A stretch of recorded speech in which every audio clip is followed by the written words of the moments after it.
तसेच कर्णधार म्हणून त्याची एक सातत्यपणे आपण कामगिरी पाहायला मिळाली आहे। यावेळेस फुलटच चेंडू होता, चेंडूला फेकून दिले जात आहे, हवाई फायर, ताकदीचा पॉवर जाऊन पोहोचले 25 धावा धावफलकावरती, 25 run on the score card.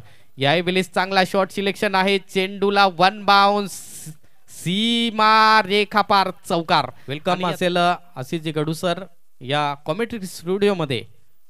आखूटप्पा चेंडू हाताळला, त्यावेळेला शॉट सिलेक्शन, डीप एक्स्ट्राला चेंडू जातोय, सीमा रेखा पार चौकार आणि विजयीचा चौकार।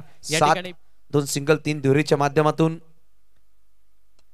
त्यावेळेस काय सुरेख फटका खेळलाय, समालोचक कक्षाला सलामी करणारा आलाय षटकार, 6 धावा। नक्कीच दोन्ही बॅटरच्या बॅट मधून आलेत। चंदन ऑन स्ट्राइक गोलंदाजी मागवा सज्ज होते गोलंदाज मनोज। यावेळेस ऑन साइडला चेंडूला फेकून दिलाय, डीप मिड विकेटच्या वरतून सरळ सीमारेच्या पार हा आलाय एनसीसी। विघ्नेशाला 2 षटकार लगावले, परंतु जी धावसंख्या जमा करण्याची गरज होती धावसंख्या जमा केली नाहीये बॅटिंग करत असताना।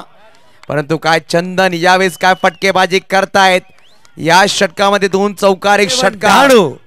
मुनीर बालशी साहेबांचा संघ, मुनीर बालशी साहेब स्वतः मैदानाच्या आतमध्ये पाहू शकाल चॅम्पियन संघाला नक्कीच सलामी देण्यासाठी। परंतु आपण पाहू शकाल डीजे अजय इबाड यांचा सन्मान आमच्या मुख्य व्यासपीठावर केला जातोय। दिनेश काना साहेबांच्या शुभ हस्ते सन्मानित केला जात आहेत।